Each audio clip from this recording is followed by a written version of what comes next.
La Iglesia Cristiana Josué, filial Apopa, presenta el mensaje de la palabra de Dios. Primera de Corintios 5, versículo 7 dice: Limpiaos, pues, de la vieja levadura, para que seáis nueva masa, sin levadura como sois, porque vuestra Pascua, que es Cristo, ya fue sacrificada por nosotros. Oremos. Padre, en el nombre de Jesús, gracias te damos, Señor, por la lectura de tu palabra.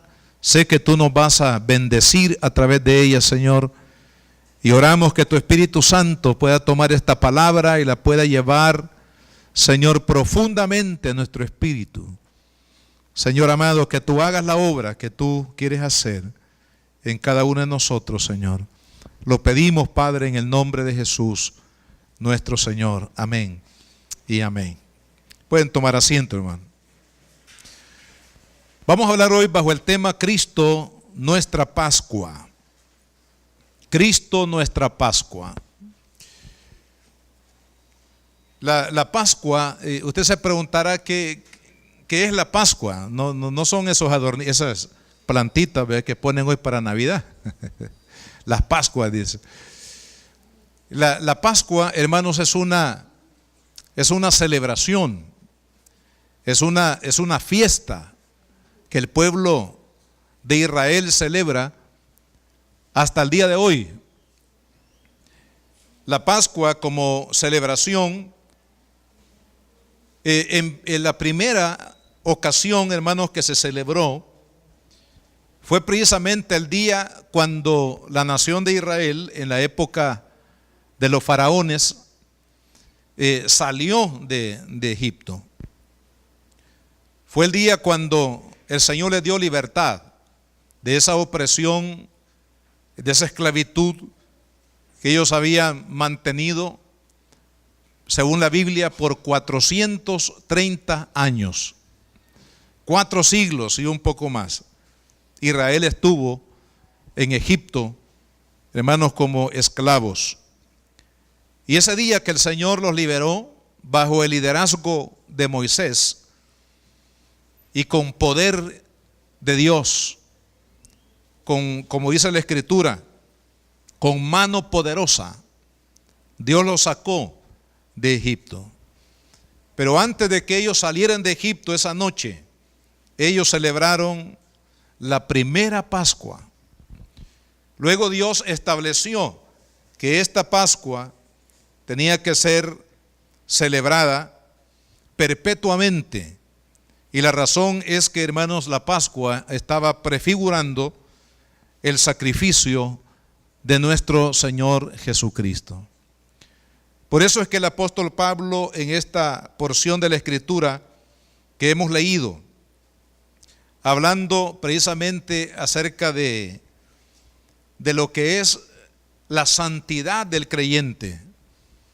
La santidad del creyente, hermanos, es la evidencia, digámosle, la evidencia visible, externa del creyente, que precisamente testifica de que la vida de la persona o del Hijo de Dios ahora está en Cristo. Dicho en otras palabras, el testimonio, hermanos, que nosotros damos al mundo evidencia si nosotros realmente hemos nacido de nuevo, si hemos recibido la obra de la Pascua en Cristo, es decir, la obra de la salvación. Porque definitivamente el que ha conocido a Cristo, dice la Biblia, que es una nueva criatura, que ya las cosas viejas, dice la Escritura, pasaron, y aquí, dice, todas son hechas nuevas. El apóstol Pablo, en la carta a los Efesios, en el capítulo 4, habla de la figura de esta conversión. Habla de vestidos, dice, hay que quitarnos el vestido viejo, ¿verdad? Está hablando de la naturaleza del hombre sin Cristo, de esa naturaleza que está revestida hermanos, de hacer cosas que desagradan a Dios o del pecado.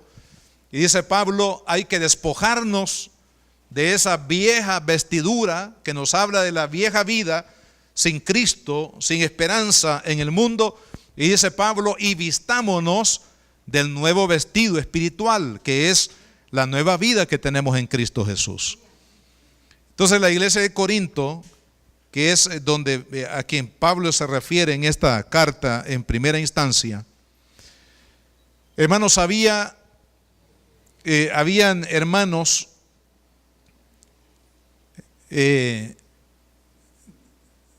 entre comillas,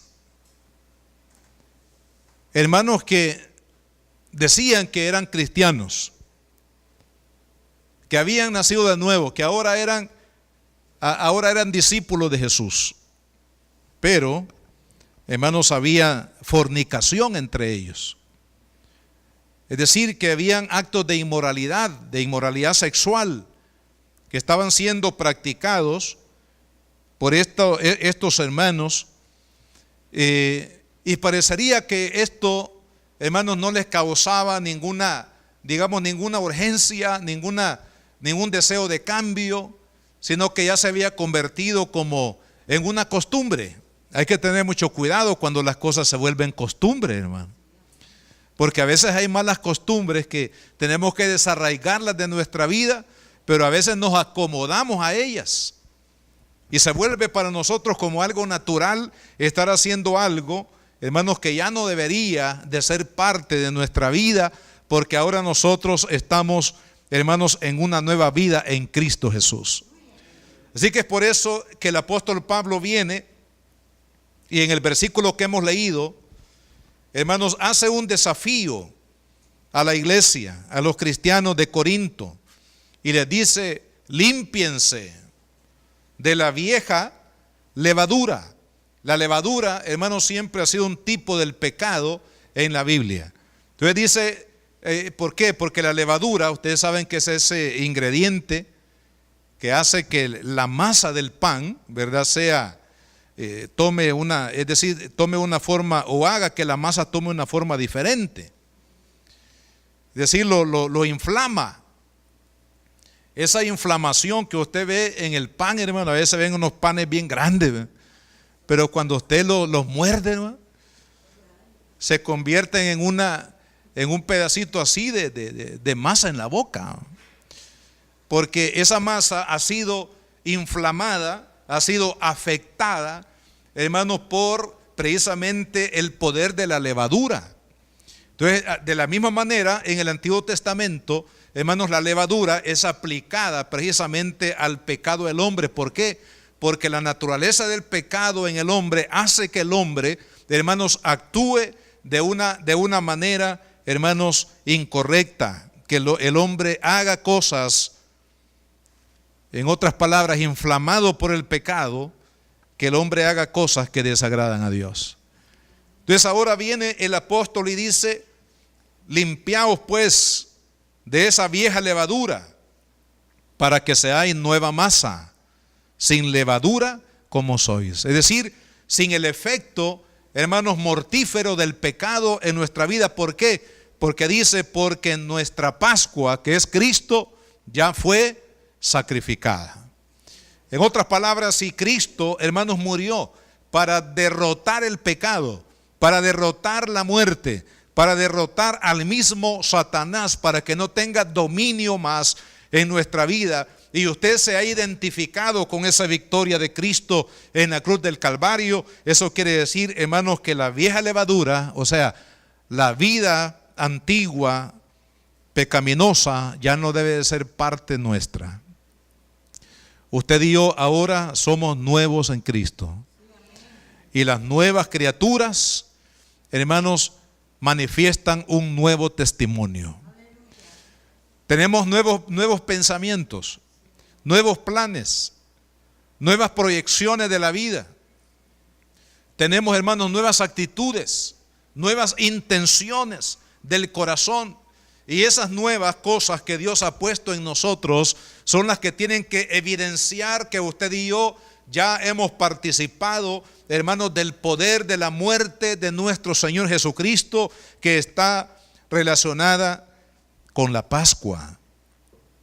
Por eso es que quiero, hermanos, que veamos algunos aspectos importantes acerca de la Pascua, decir del sacrificio de ese cordero que representa la muerte de Cristo. Vayamos allá al libro de Éxodo. El libro de Éxodo, que precisamente significa salida, porque testifica de la salida de Israel de Egipto. En primer lugar, hermanos, cuando hablamos de este tema de la Pascua, quiero que veamos que Dios conoce el dolor que produce la esclavitud espiritual. Partamos de ahí, antes de llegar precisamente a la descripción de la primera Pascua en el libro de Éxodo. Partamos, hermanos, del hecho de que Dios conoce el dolor que produce la esclavitud espiritual en la vida del hombre. Por eso es que en los primeros capítulos de Éxodo, hablando del número 1 y versículo 11 al 13, vea lo que dice la palabra. Entonces pusieron sobre ellos comisarios de tributos que los molestasen con sus cargas, y edificaron para Faraón las ciudades de almacenaje Pitón y Ramesés. Pero cuando más los oprimían, tanto más se multiplicaban y crecían, de manera que los egipcios temían a los hijos de Israel.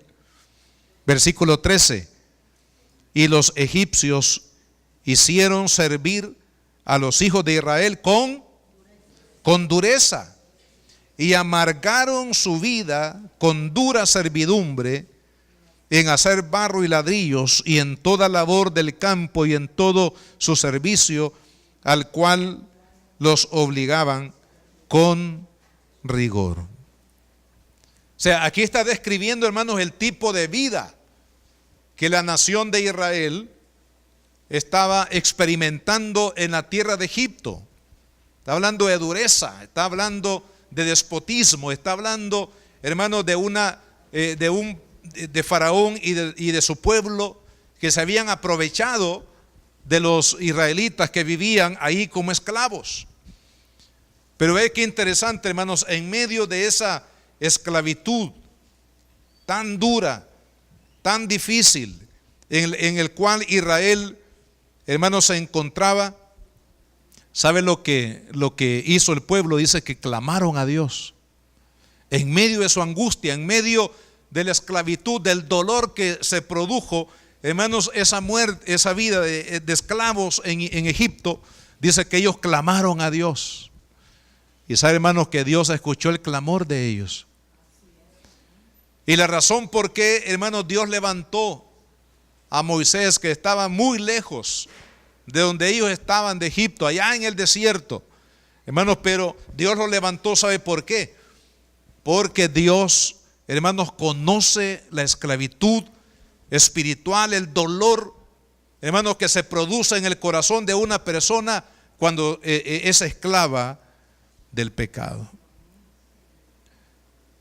En el mundo, a veces nosotros vemos a las personas que se conducen, que hablan, que comen, que trabajan, que se relacionan dentro de la sociedad, hermanos, pero nadie, solamente Dios conoce el dolor, la aflicción, el temor, la angustia, hermanos, el desánimo, la desesperación que hay en el corazón de una persona, el vacío de Dios. El vacío de no poder, hermano, de no tener la presencia de Dios en su vida. El vacío de no tener el caminar, hermanos, en la paz de Dios.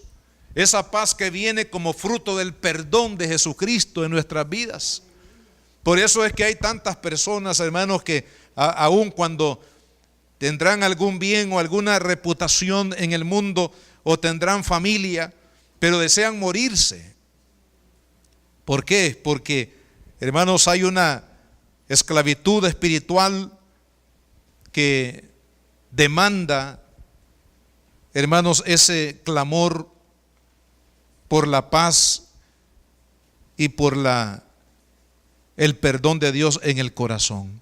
La Biblia dice, y aquí voy a citar lo que Jesús dijo en el capítulo 8 de Juan y versículo 31.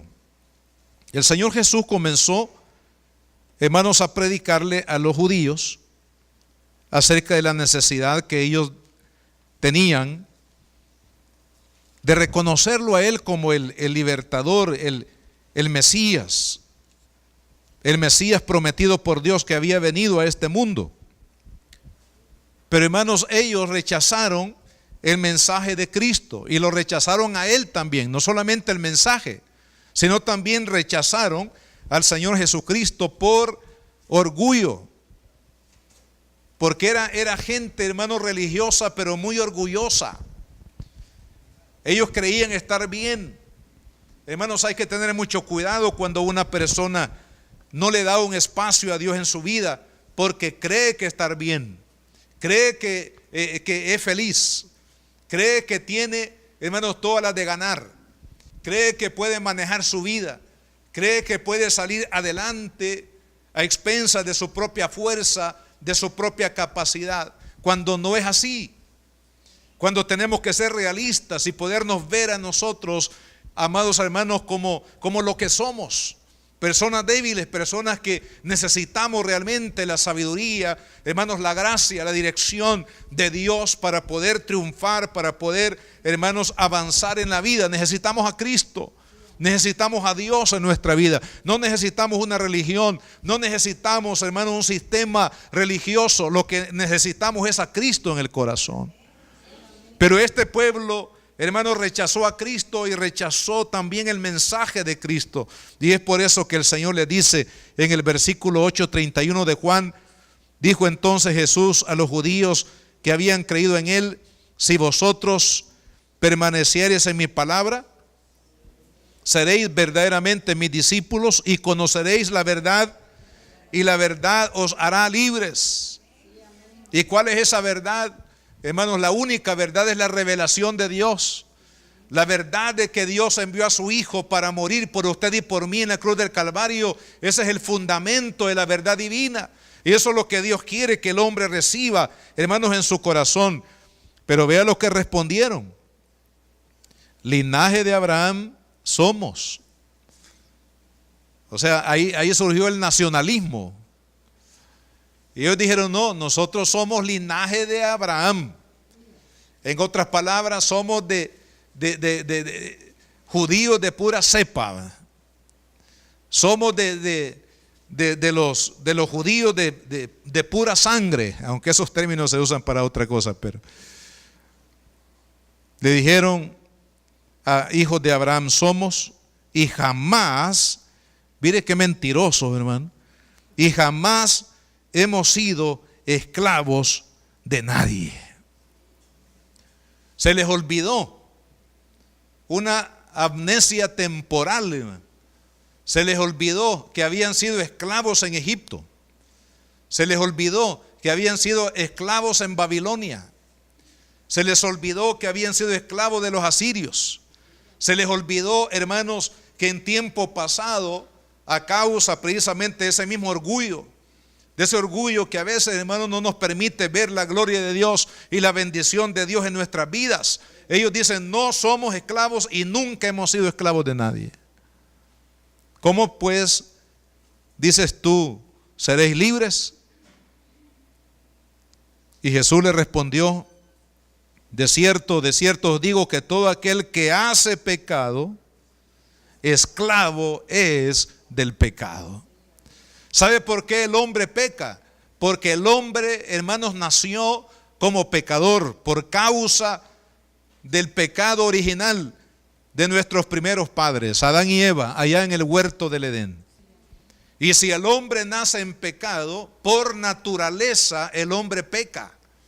¿Por qué? Porque es pecador, ¿verdad? Así como, cada cosa tiene su naturalidad, ¿verdad?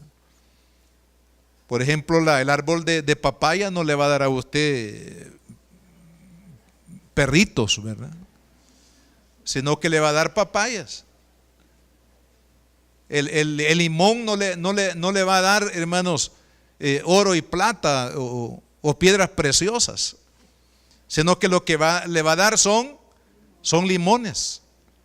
De la misma manera, ¿por qué? Porque tienen una naturaleza a la cual responden. Espiritualmente hablando, el hombre nació en pecado. Por eso dice la Biblia que fuimos destituidos todos de la gloria de Dios, porque todos nacimos en pecado. Y como efecto, hermanos, de esa naturaleza de pecado en nuestra vida es que pecamos.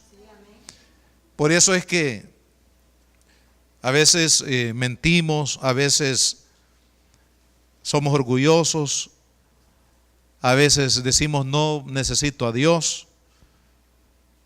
Y bueno, hay otras cosas, otras actitudes humanas que son más diríamos, profundos pecados. Por ejemplo, el ocultismo. El ocultismo no es más que decirle a Dios apártate y abrazar, hermanos, a Satanás y el reino de la maldad como su propio Dios y como su propio estilo de vida.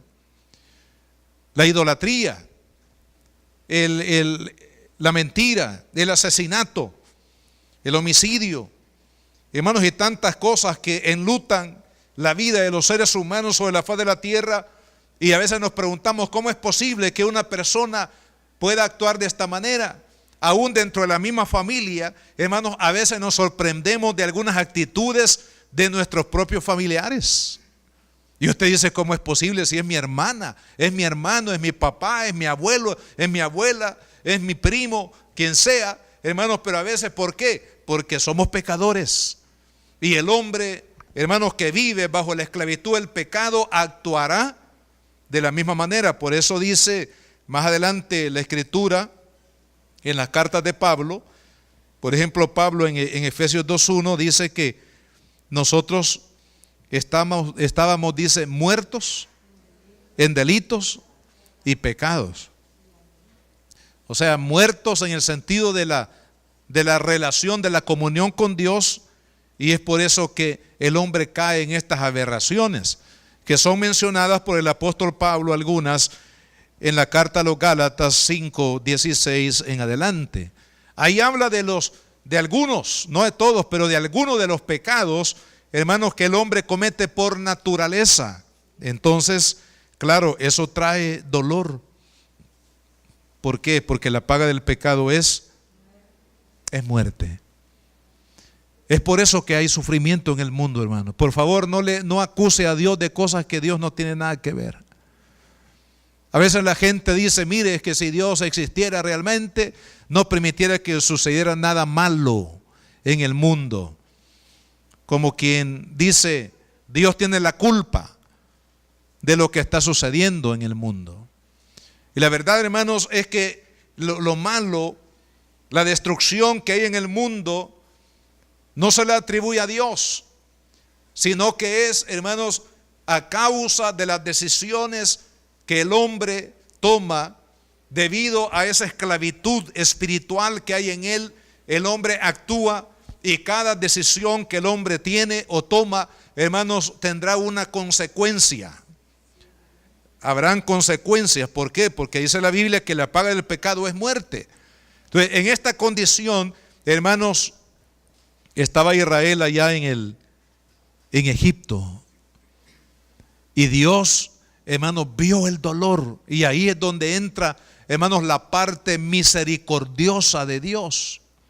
Porque a pesar de que el hombre no lo merezca, a pesar de que el hombre, hermanos, haya hecho cuantas cosas que van en contra de Dios, en contra de la santidad de Dios, en contra de la voluntad de Dios, pero Dios, hermanos, viendo a ese pueblo que estaba ahí esclavizado, dice que oyó el clamor de ellos.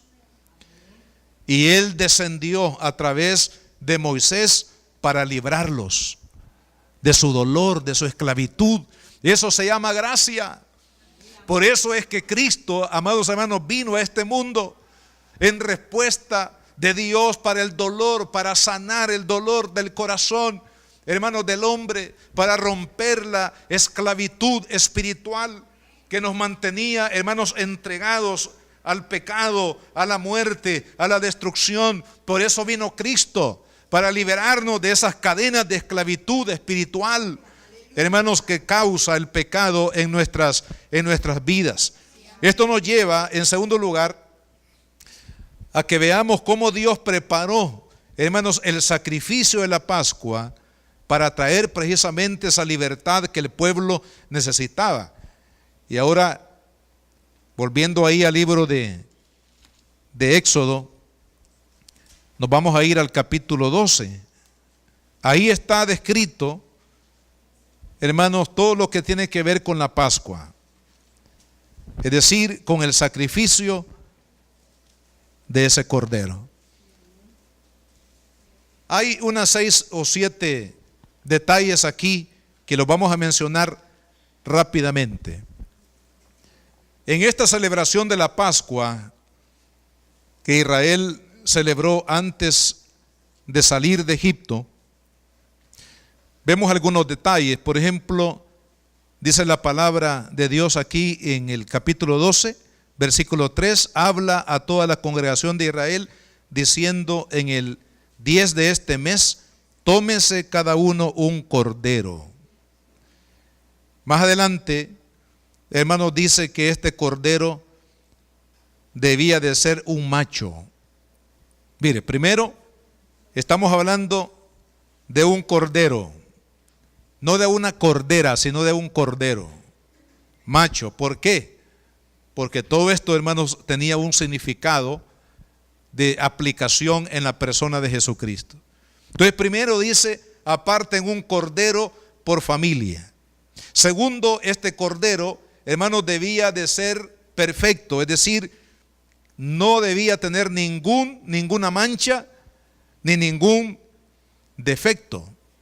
Tenía que ser, hermanos, el cordero, el mejor cordero, de la mejor calidad que hubiera en el rebaño de cada familia en Israel.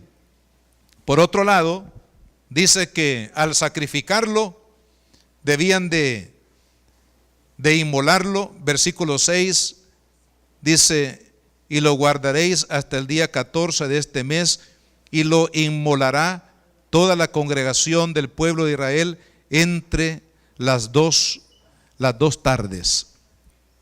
En otras palabras, la palabra aquí, la palabra inmolado, significa sacrificado, es decir, con las evidencias del sacrificio.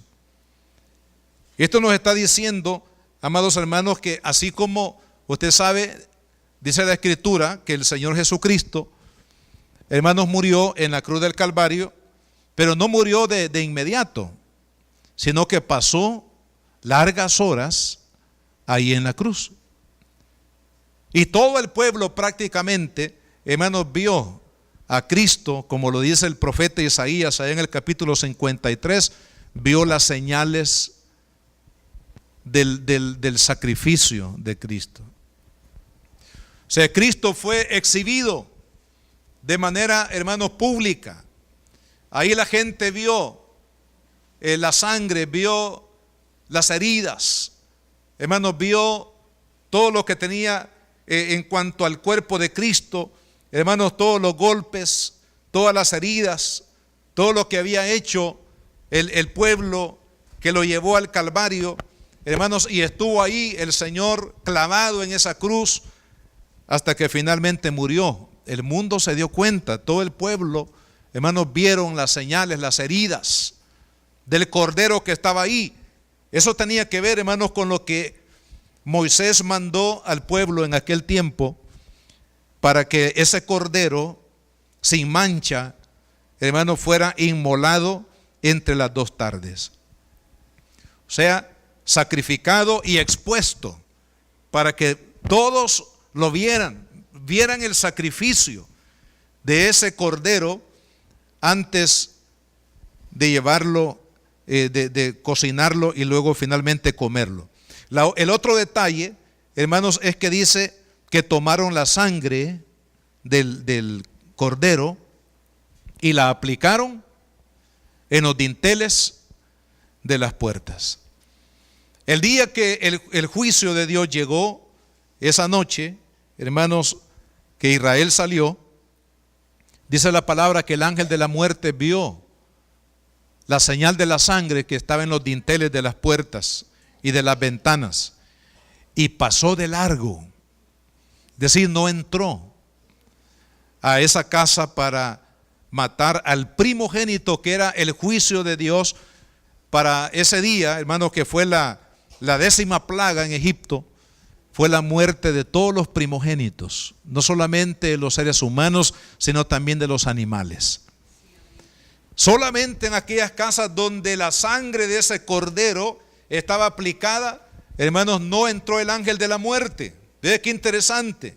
El otro detalle que vemos ahí, hermanos, es que lo debían de comer todo. No se podía dejar nada para el día siguiente. Es decir, que ese cordero, hermanos, después de ser inmolado entre las 2 tardes, finalmente era puesto al fuego para cocer la carne y tenían que comerlo todo. Por eso era importante que antes de celebrar o de sacrificar el cordero, se viera el tamaño de la familia. Si la familia era muy pequeña, entonces se unían 2 familias. De tal manera que el mensaje aquí, hermanos, era que ninguna parte de la carne que se cocía del cordero debía de ser dejada sin comerla. No se podía guardar en el refrigerador para el día siguiente, sino que tenía que ser comido totalmente.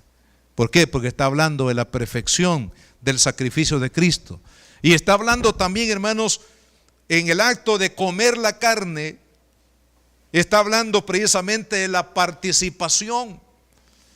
La persona que debe recibir el beneficio de la salvación en la persona de Cristo, hermanos, debe de creer en Él y debe de aceptar la obra de la cruz y debe de aceptar de manera voluntaria, hermanos amados, también el señorío de Cristo sobre su vida. Hay personas que le gustan ver a Cristo y a Dios de lejos. Saludan, hermanos, las cosas espirituales o religiosas de lejos, porque quieren seguir su propia vida. No quieren someter, hermanos, su vida al señorío de Cristo.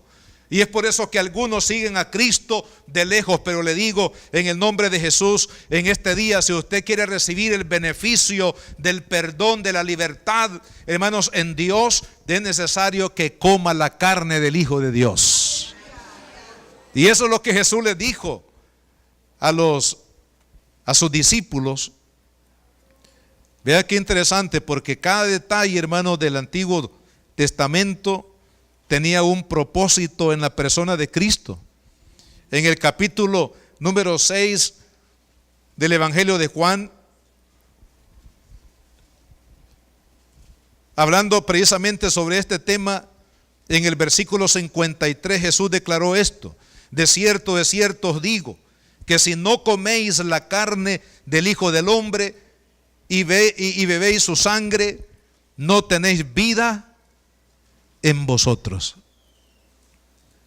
Ahora, estaba hablando Cristo de manera literal, que el pueblo tenía que comer la carne como lo hicieron allá en la primera Pascua, aquellas familias que comieron literalmente, hermanos, la carne del cordero sacrificado. No, aquí Jesús está hablando en el sentido espiritual.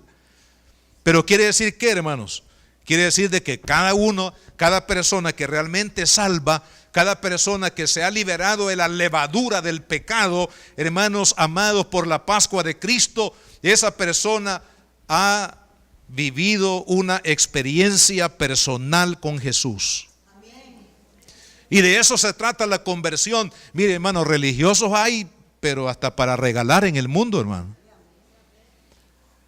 Personas que siguen a Dios de lejos, que solamente buscan a Dios cuando les conviene, en algún sentido, alguna necesidad, hermanos, en la vida. Hay, pero muchos.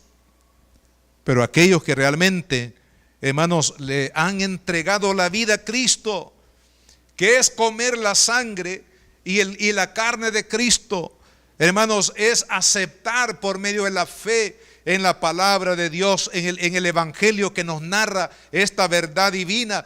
Hermanos, es creer en la gracia de Cristo, es creer que Él murió en la cruz del Calvario para perdonarme a mí, para romper las cadenas de esclavitud que habían en mi alma, para darme, hermanos, vida nueva, para quitar esa levadura, hermanos, del pecado que estaba ligado a mi alma, porque nací en pecado.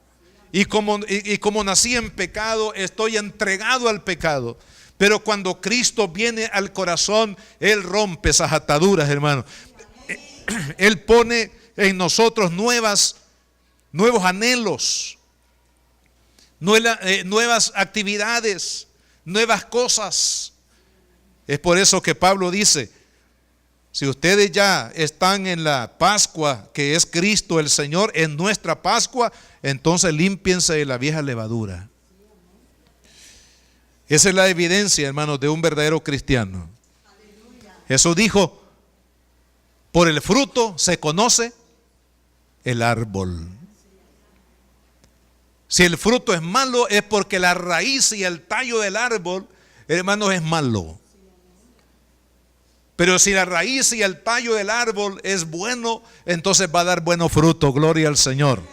Así también, hermanos, nosotros cuando hemos entregado la vida a Cristo, cuando hemos bebido su sangre, cuando hemos comido su carne, amado hermano, Él, hermanos, libera nuestra vida de la cautividad del pecado y nos da una vida nueva. Gloria a Dios.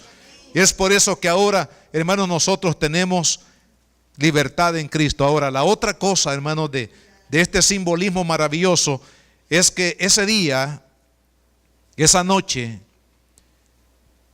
cuando se celebró la Pascua, esa noche, hermanos, fíjese, ellos debían de estar vestidos con las maletas hechas.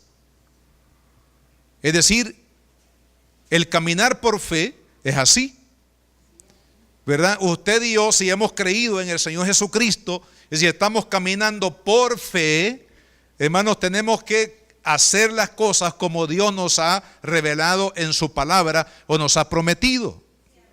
Yo veo que muchos cristianos hoy en día, hermanos, quieren vivir en este mundo como que son del mundo. No, nuestro destino no está aquí en el mundo, hermano. Nuestro destino está en el reino de Dios, en el reino celestial. Pero algunos, hermanos, todavía están descuidados. Algunos no están vestidos.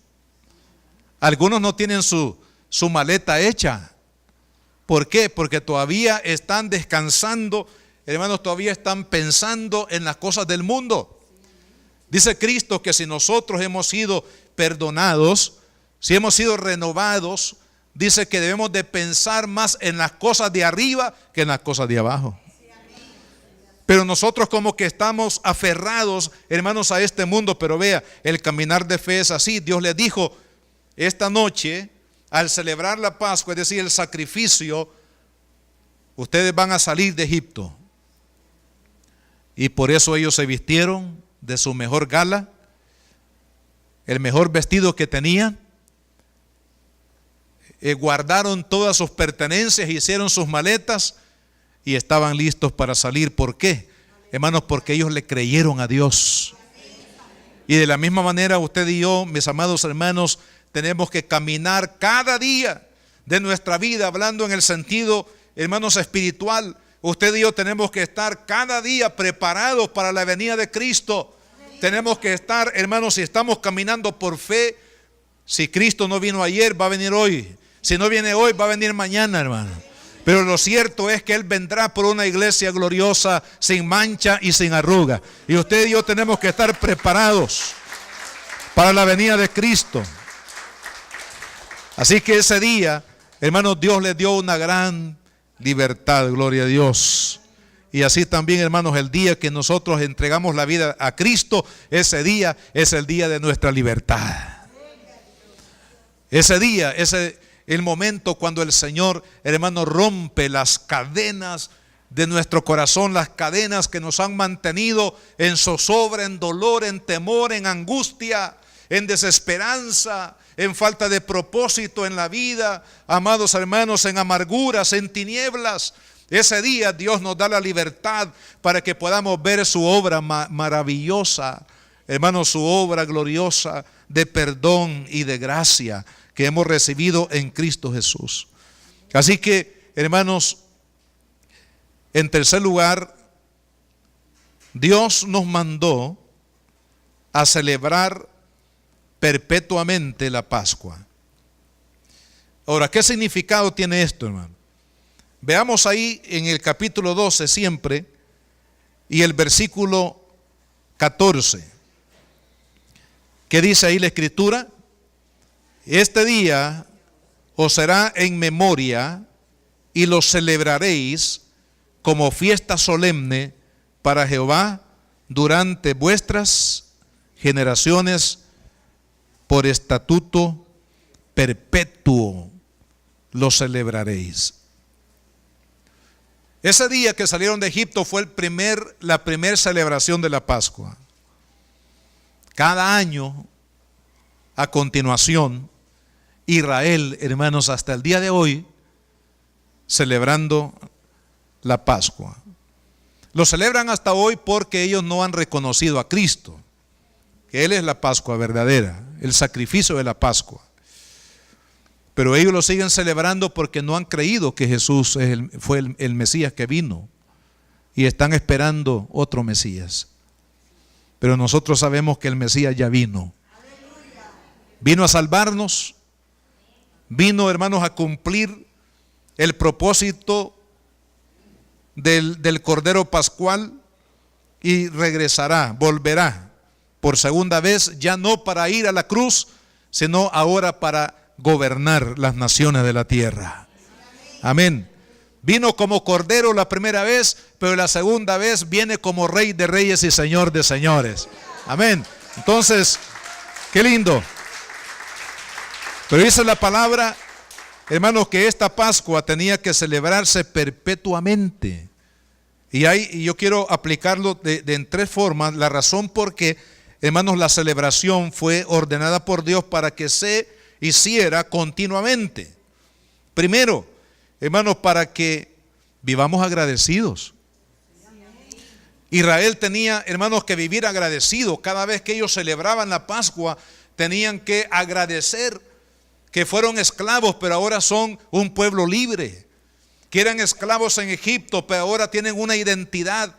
Que eran esclavos en Egipto, pero ahora tienen una tierra de, hermanos, de herencia que Dios les había dado.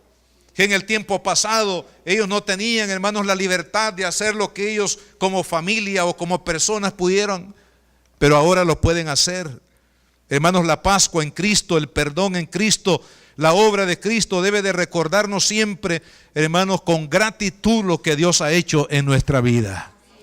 Cada vez que nosotros celebramos la cena del Señor, esto, hermanos, no es una costumbre, no es una costumbre así, digamos, como una liturgia sin sentido o sin mayor propósito. No, cada vez que usted toma ese pedazo de pan y usted toma esa copa, hermanos, debemos de darle gracias a Cristo, porque perdidos estábamos y ahora somos libres, porque estábamos, hermanos, perdidos en el pecado y ahora Él nos ha encontrado. Estábamos en muerte y ahora tenemos vida nueva. Estábamos condenados eternamente y ahora, hermanos, tenemos vida eterna en Cristo Jesús. Entonces es necesario, hermanos, que la Pascua para Israel era un momento de agradecimiento. Hemos tomado tiempo para agradecerle a Cristo, hermanos, lo que Él ha hecho por nosotros. Hemos tomado tiempo los últimos días para darle gracias a Cristo porque Él tomó su lugar y el mío en la cruz del Calvario. O ya se nos olvidó, amados hermanos, la gran obra de amor y misericordia que Cristo hizo por nosotros en la cruz. La Pascua representa tiempo de agradecimiento. Segundo, para que lo declaremos o lo testifiquemos a las naciones. Por eso dice la Escritura más adelante, hermanos, cuando, fíjense en el versículo 24 de Éxodo 12, dice: guardaréis esto por estatuto para vosotros y para vuestros hijos, para siempre. Y cuando entréis en la tierra que Jehová os dará, como prometió, guardaréis este rito. Y cuando os dijeren vuestros hijos: ¿qué es este rito vuestro? Vosotros responderéis: es la víctima de la Pascua de Jehová, el cual pasó por encima de las casas de los hijos de Israel en Egipto, cuando hirió a los egipcios y libró nuestras casas. Entonces el pueblo se inclinó y adoró. La Pascua, hermanos, cada vez que ellos lo celebraban, tenía también una connotación de dar testimonio a otras generaciones. Ahora, a nosotros como iglesia, hermanos, nos toca testificar de Cristo, de la muerte de Cristo, del perdón de Cristo, de la salvación de Cristo, de la vida nueva que hemos recibido en la Pascua nuestra, que es Cristo Jesús. Hermanos, tenemos que hablar, predicar a nuestros hijos. Amados hermanos, nuestros hijos tienen que ser salvos, porque tienen promesa de Dios. Porque hay promesa de salvación para ellos, pero es necesario, hermanos, que les testifiquemos de este Cordero que murió en la cruz y que en Él hay una nueva vida, que hay perdón y vida eterna. Hermanos, las naciones, porque es que tenemos que predicar la palabra fuera de la iglesia, hermano. Y le animo para que cuando haya oportunidad y llamado para ir a evangelizar, usted no se haga el que no oyó. Sino dígale: Señor, si tú me das el privilegio de poder ser un mensajero de tu palabra, ya sea a una, a dos, tres o a multitudes, Señor amado, dame la bendición de poder servirte, llevando la palabra. Amados hermanos, de esta iglesia tienen que levantarse pastores, pastoras, misioneros, misioneras, que vayamos a las naciones a predicar el evangelio, hermano, a llevar la buena nueva de Cristo en Apopa, en El Salvador. Hermanos, en cada lugar y en cada oportunidad tenemos que declarar, tenemos que testificar del sacrificio de Cristo. La Pascua, hermanos, tiene que ser conocida de generación en generación. Ahora, a nosotros nos toca hoy preparar a nuestros hijos para la siguiente generación. Y la otra cosa, hermanos, de la celebración perpetua de la Pascua, para que tomemos nuevas fuerzas, fortaleza de Dios, para vencer todo obstáculo que nos impida o quiera impedirnos la victoria final de nuestra vida, que es, hermanos, la vida eterna en Cristo Jesús. Hay obstáculos que nosotros vamos a atravesar en la vida como cristianos. A veces la burla de la misma familia, a veces la indiferencia, hermanos, de los demás. Satanás va a tratar de detenerlo a usted y le va a tirar dardos de frialdad espiritual, hermanos, dardos de orgullo, dardos de vanidad. Hermanos, el diablo va a lanzar a muerte todo aquello que nos impida, que nos detenga en nuestra vida, hermanos, espiritual como cristianos.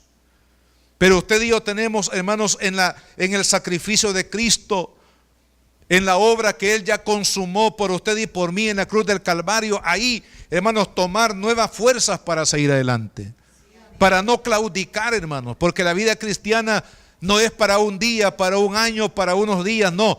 La vida cristiana, hermanos, debe de vivirse cada día hasta que Cristo venga, o hasta que Él nos llame a su presencia, que no sabemos cuándo será. Pero la vida cristiana, hermanos, debe de ser una vida continua de agradar a Dios, de honrar a Dios, de amar a Dios, de servir a Dios, hermanos, con toda la fuerza de nuestro ser.